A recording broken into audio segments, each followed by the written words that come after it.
Welcome to Team Rocket Garage. This is my 1977 Toyota Celica, and today we're putting this Toyota Supra rear end in it.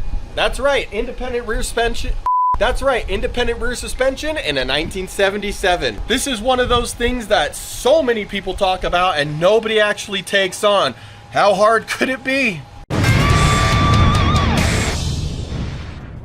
This is my 1977 Toyota Celica, in which we're going to put this. This is the subframe assembly from a 1990-something Toyota Supra. Actually, it came from an SC400, just don't tell anybody. It's like the same thing. Our goal here is to fabricate this into the back of the Celica so we can have double wishbone, technically multi-link suspension and be able to have the handling prowess of a Toyota Supra. Why? Well, because this Celica, I'm convinced, was supposed to be the original Supra and it just didn't happen. Everybody can tell you what they think about history and this, that, and the other, but I'm pretty sure this was supposed to be the original Supra. So here's where we're at. Engine removed, the transmission removed. This car is so clean, it's got all of its factory exhaust shielding in there.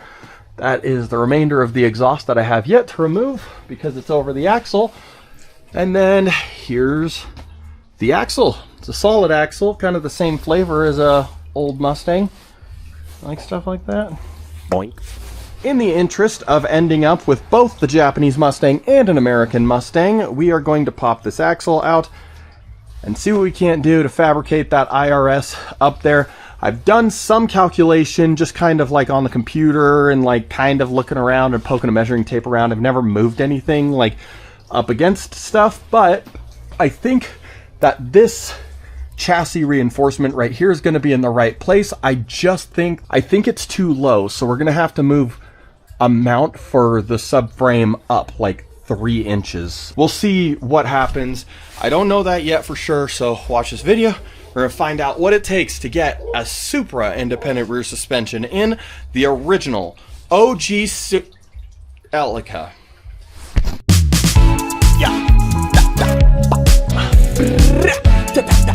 Hey.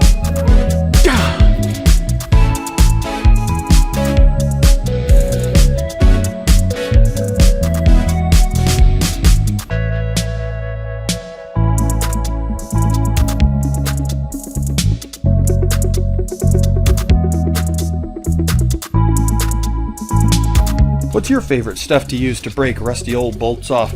I love PB Blaster.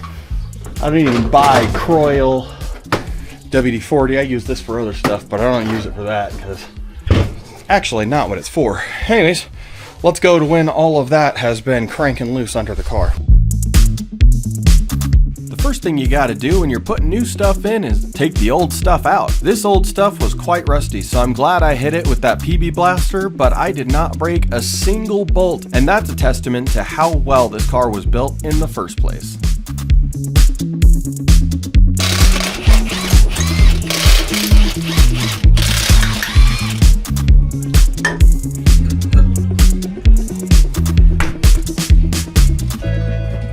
We're taking that bolt out here. Honestly, I'm just gonna have to grab a wrench to pull that thing out, and then we got to do this guy, and then this lower control arm, and the shock is going to hold this in place. The shock doesn't have a nut on it or anything, but once we set it down, we can pop these out when it's down lower. Easy. Bouncy stuff. Okay, cool. There we go. Now this solid axle is pretty heavy, so we've got to lower the car down, put a little cart under the axle, and then disconnect the shock. And then the spring should just come right off the perch. And we use our little cart here, drop this thing down, hold it even. Wow. Dude, talk about balance, huh? Oh my gosh. Toyota, you just know what you're doing, don't you?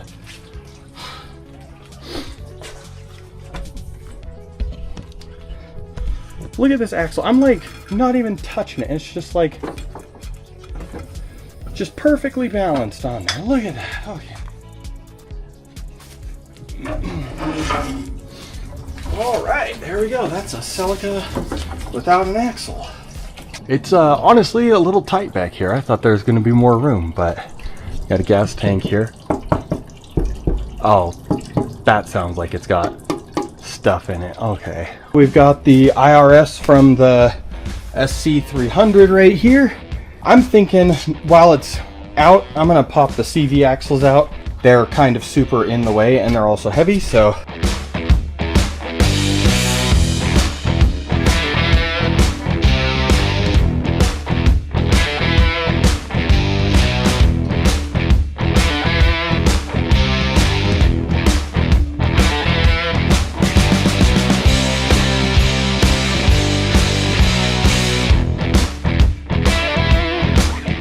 I've done an absolute ton of measuring, thinking, drawing, and even just mental gymnastics or CAD work in my own head, just trying to think if this subframe's gonna work in this car.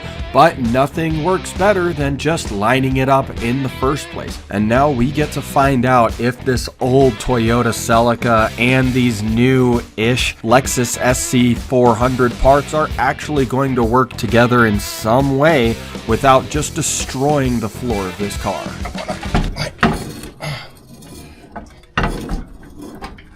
The shock mounts right here. Oh my god, dude, you're kidding me.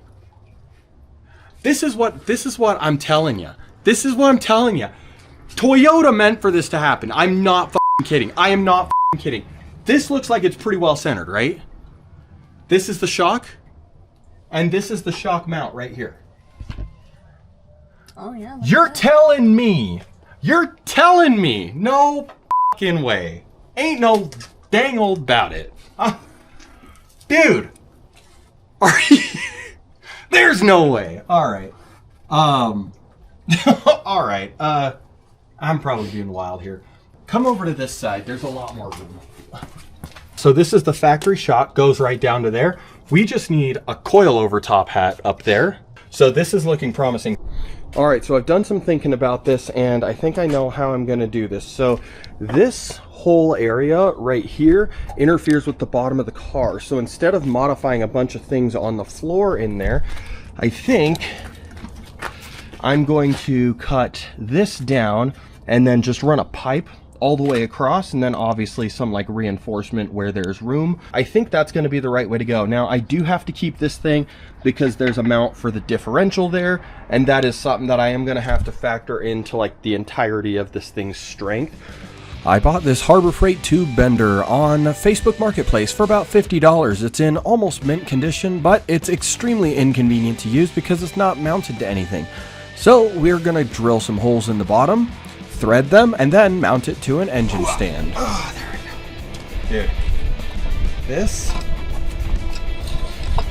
is where it's at. Look at that. Oh, yeah.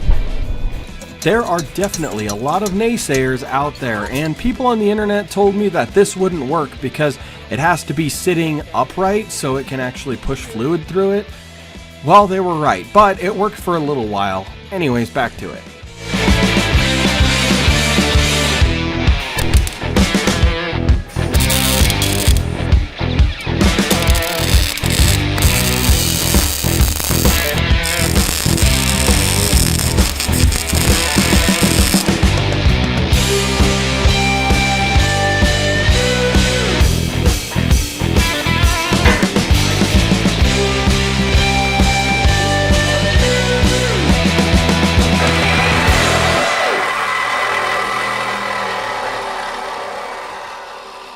I built this cross member to mount to the chassis rails that are already there, so I can mount the subframe right to it. And looking down and across it, it's a little twisted, like maybe a degree or so. That'll be all right. There are a lot of ways to stop a chassis from twisting left and right, but the best way you can do is by putting bars that go from left to right. They'll stop the chassis from moving in and out while it's twisting, which helps it be more rigid. I'm manufacturing this bar to mount to the C channels on the bottom. On top of adding rigidity, it'll give me some really good mounting points for the rear of the Supra subframe. You'll notice that I did a little bit of pie cutting and then bent it to just chase along the rail. I want it to be as good as possible on one side, because the side where the gas tank is, we're going to have to get real dodgy to go between a lot of different parts, and I want as much strength going from one side of the car to the other. We're using a hammer here to hammer up in here. We're making space right here, but this is kind of an awkward angle, and I'm really not trying to like make it look like shit. So we got the air hammer, and we're gonna shape it with this, hopefully. As far as putting the suspension from a different car into another car in your driveway, this is going pretty well, but the floor was slightly in the way, and we've got more cutting to do later. But we had to go ahead and shape this in a way that wasn't going to look like it was done by a sledgehammer, and this method uses a lot of smaller taps in smaller spots much quicker, so you can actually shape the metal pretty well. We've got the sound deadening here kind of off, and we can see the spot welds here that go to the rail that's underneath. I believe it's right here. We'll measure it from the seatbelt bolt that's on the outside. But what we need to do is get some steel that we can bend to this right here, and then we'll basically add a reinforcement, hammer that down, weld it into place along the floor. Then we can cut the frame rail off the bottom, so instead of it just going up, it actually goes up through the floor and then back down. So that'll allow room for the subframe tube right there. Got some square tubing here, 1 inch by 1 inch, 16 gauge. The car is actually built out of 20 gauge, so we're gonna double these up. So we'll do them in parallel as a reinforcement, and I'll show you. So we've got the rail right here that we need to cut out, right? But that is in here on the floor. What we'll do is we'll put 2 reinforcements parallel to each other with a little distance between, so I can weld on both sides, front, back, and then we'll cut these down and then roll them over on themselves. That way we'll have a reinforcement so the car doesn't change shape when we cut that out. This is a Harbor Freight tube bender in partner with a tool called a wife. They're a little bit finicky, but they work well if they need to bend tube. I've been hammering them to make them fit in here. Wow. Dude, it's echoey in here. Woo! All right, we've got this piece right here, kind of essentially perfectly holding the floor. We'll fill it in with weld as best as we can, and then we'll do another one out here. That's what Ashley's working on. And then this guy, curious shape, but we've got that, and I believe it goes right about there. And then what we're trying to do is weld this right in line with the factory spot weld. So it's actually going through and connecting to the rail on both sides. So when we C-notch it, we'll have a lot of rigidity there. Manufacturing these was actually not too super hard. We just bent the tubing to the right shape and then used a hammer to fix any bulges or just bends. We just use a screwdriver, hammer it down, curl it in, furl it in, then just give her a test fit, and if it needs it, hammer it more.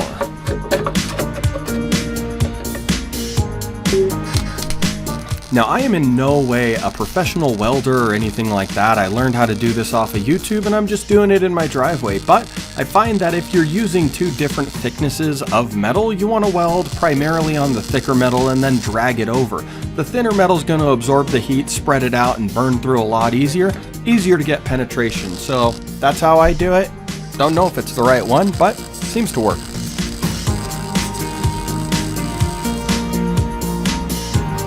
All right, dude, look at that.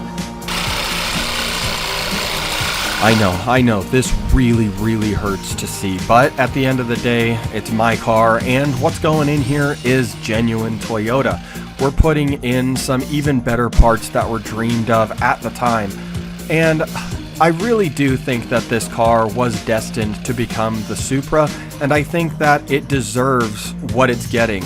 Not the cutting, but the suspension.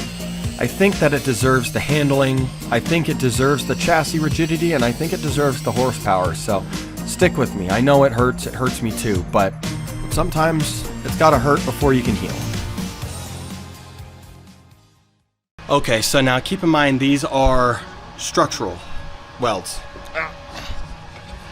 So we ran it just a little bit hot because, well, the back there, it's got 2 layers of metal, and then we've got this front piece of metal. So, and then we've also got the extended, well, the coupling nut right there, but it's a grade 8.8, so I'm sure it'll do just fine. Basically, we just weld all the way around, sheet metal to hold it in. It was tacked into place with the metal, and then we'll just kind of surround this and then build structure on the inside before we actually sit the car on it. But should be good enough to bury with some undercoating, so what it's that's what it's for. Gosh, I'm so tempted to grab like I have this spare tire in the back that might, I don't know if it'll tuck. Gosh, should I? Yeah, I should. All right, there we go. Mustang Space Saver. I was hoping that this would be flush enough to like go inside of the fender just for Stancy boy stuff, which not really the goal here, but you know. Okay, let's see if this has the same, dude, has the same lug nut thread pattern as the Celica did. It has a, let's see. Alright, yeah, dude. There we go. Alright. Oh.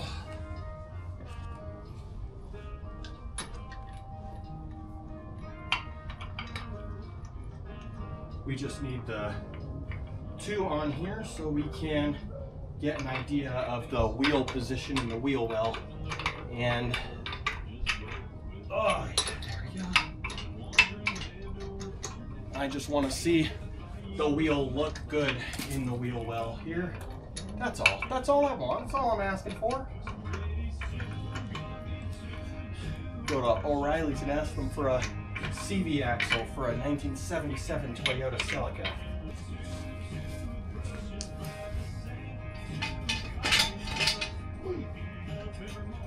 There we go.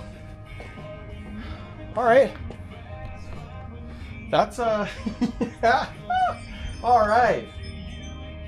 Look at her. Okay. I gotta be honest, I feel like that's just a little far back, maybe. Yeah. I am wincing looking at this footage while I'm editing the video, but never fear. I spent an entire day moving this forward. The subframe was pretty comfortable where it was at in this like situation that we're looking at here, but it just did not look right. So let's go ahead and move that subframe forward and we'll actually get this thing installed pretty dang good. But look at how much room for tire we have in there. That's like, oh, let's see, a whole hand in there. So we're gonna be putting some big meats on this girl. Yeah. It's day something or another of putting an independent rear suspension in a Celica. And, well, after doing some little brain chewing on it, and I don't like that the wheel sits that far back. So what I'm going to do is mount the subframe back up. We're going to put the wheel on there, and then we're going to find out kind of how far it needs to be moved forward. And then I'm also going to put a wheel on the other side just to double check it's left-right. If the left-right on it's essentially perfect, then I think I'm going to be okay just cutting this out, and then I'll put like a brace to connect the two, and then I'll just bring it forward the same amount of inches on both sides, right? Try to keep it simple, stupid. I was looking around under here. We got this cut to make room there. We cut this up just a little more, cut this down a little bit tighter, and got rid of some stuff. I need to look at some pictures that I have and figure out what I need to cut out from here because it was so tight I couldn't mark it. But other than that, we're about ready to move this back in and lower it down, take a look. So I'm gonna look at those pictures, modify these, and then we'll test fit and see if we can get that wheel in the right spot. This is tight. It makes sense why the Supra wheelbase is literally 2 inches longer than this. Wow. We need to clearance that pipe there, and we need to clearance the C-rail right there where it's gonna hit. We got plenty of room over here. But otherwise, I think that'll clear us up for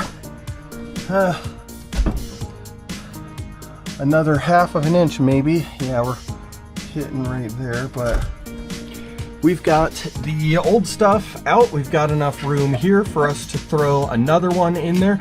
We're just going to weld a nut to a washer, so we actually have some sort of pad to push this right up against, right, with the big hole. And then we'll be able to shove that right up on there, and we'll have it. I think it's probably going to end up looking a little bit cleaner anyways. We'll weld those together, put them in the subframe, raise it up, get it measured again, and then this time, once it's tacked, maybe then we'll test the wheel and see how it looks.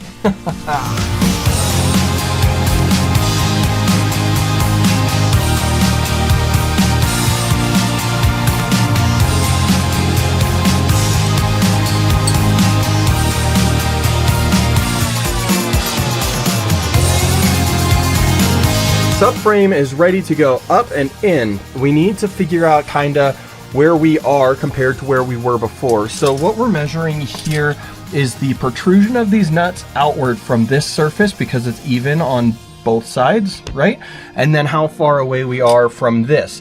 If we are perfectly squared up to this and this guy right here, I think we're gonna be in a safe position. After that, I'll just make sure that the lug stud to like the body part right here is squared up, and then the distance for the wheel mounting face to this, you know, the fender is about right. It should be, you know, close, less than 1/8 inch deviation. So once we have this tacked in place, we'll be able to actually check a wheel on it, check for fitment.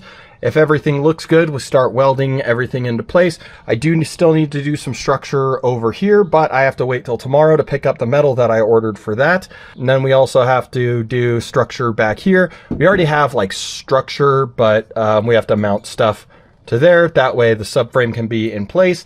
And then we can put it in, take it out, put it in, take it out, and it's the same every time. Let's go ahead and start throwing this bad girl in.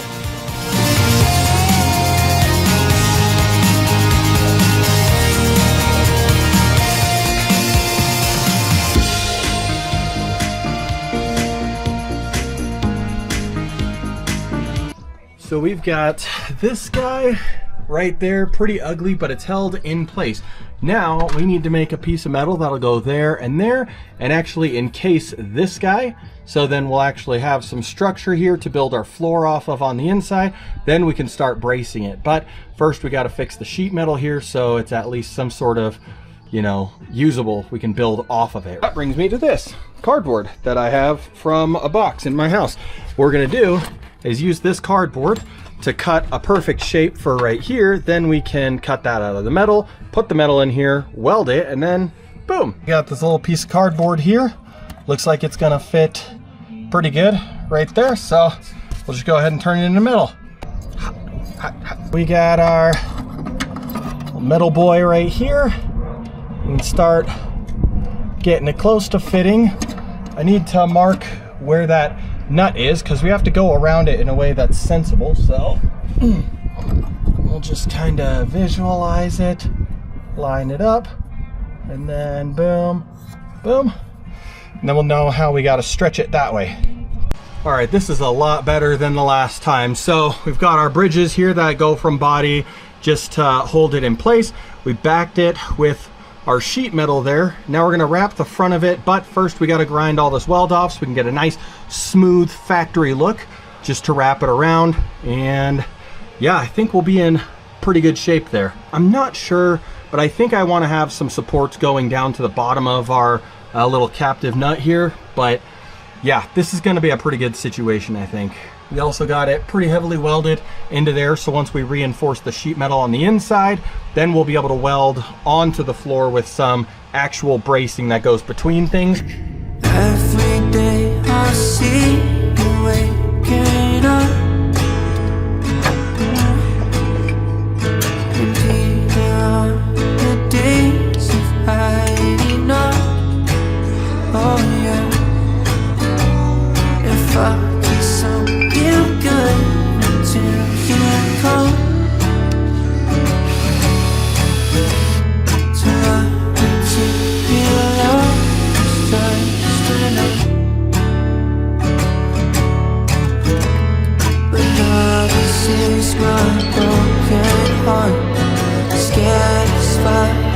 fall in love, but I'm afraid to feel that way again. While you're, but every time I kiss your face and take my time when you're wasted, I just want to hold you till then. Oh yeah. So please take me on. So please take me on. So please take me on. Yeah. So please take me on.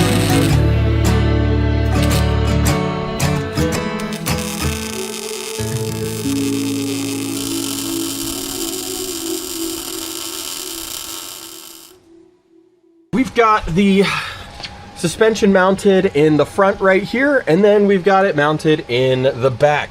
I just tacked it in place, pretty heavy tacks, but you know, it's got to hold all this weight up.